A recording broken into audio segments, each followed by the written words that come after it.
Yep, that's how they did it. Had to come from behind, showed the stuff that champions are made of. There were individual awards as well. I will get to that in a bit. But Coach, brief thoughts on the character they showed in this particular game. As they come back from 2 goals down to win the title the way they did on the last day with nerves all over them, high flying, everybody. Oh, God. Yeah. I'm not a City fan, but even I was nervous. Maybe it was designed to happen this way. But Pep Guardiola, again, in my view, nearly cost his team. The selection he put out there wasn't the best. You should have had me at halftime. Yeah, especially the one he asked to go and play at right back and the one he had partnering Laporte in centre back.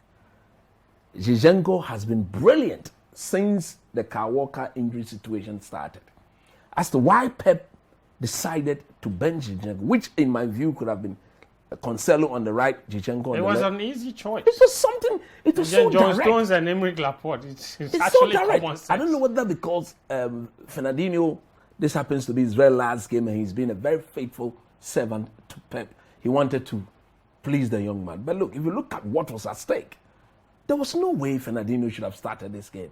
And you could clearly see that Villa, all their dangerous play. Ollie Watkins just targeted him. Just targeted him, and then they were, because, you see, John Stones is not a right back. He's not a solid right back. Yeah. He hasn't got the pace and the ability to play as a right back. But again, like every good manager would do, he did it. He realized it wasn't working.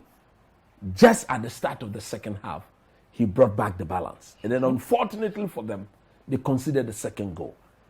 Afterwards, that was where the character came in. Look, if you looked at the facial expression of Kevin De Bruyne, Pep Guardiola himself, the tactical switch, introducing Gundogan, taking off Riyad Mahrez, bringing on Raheem Sterling. That was bold change because at the time, Mahrez you was could clearly like see a that very dangerous player. they needed to score 3 goals, but he needed Aston Villa to think differently because up to that stage, whatever Mahrez and Co were throwing at them, they were very comfortable in defense. They looked very solid.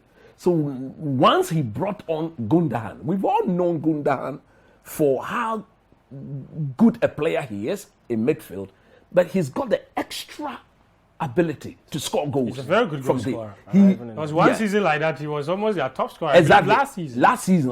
When Kevin De Bruyne had those funny injury situations, he stepped up. And for me, he reminds me of Frank Lampard. Yeah. During the days of Frank Lampard. Those late runs into the box. The blind side of the defenders and then being there at the right time.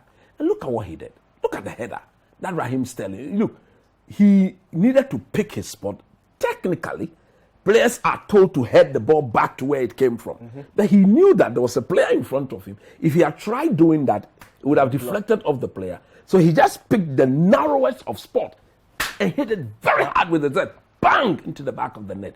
That was all the over 45,000 supporters were yearning for. Something to get them involved in the game. Because as at that time, they were so very tensed and not having anything to rejoice about. But the moment the players responded in that manner, look at the euphoria, look at the atmosphere. And players feed off that energy. Goodness me. And look at, you see, the winning goal actually, forget about the Zinchenko dribble that gave the ball to Rodri, but look at the winning goal. Did you see how Kevin De Bruyne pounced on the loose ball? The desire, the drive, he went straight into the box, tempting the Villa players to tackle. But they didn't. And of course, very typical of him, that final ball is always delicious. And all Gundogan had to do was to just tap it in. And for me, look, even if Evander had touched that ball, on goal. Exactly, because the ball was placed in the... That's what you describe, tantalizing. Exactly. And for me, look, it would have been a massive disappointment if Man City, for the good football, quality football they have shown to us this season, for them to have gone the whole season without a silverware. Football would have been so unfair to them. They were so unfortunate to miss out on the Champions League final, in my view.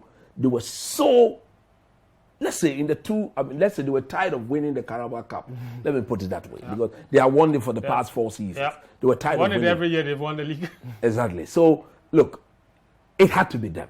But like I said earlier on, we say congratulations to Jurgen Klopp and his boys for making this a Wonderful competition. season. All right.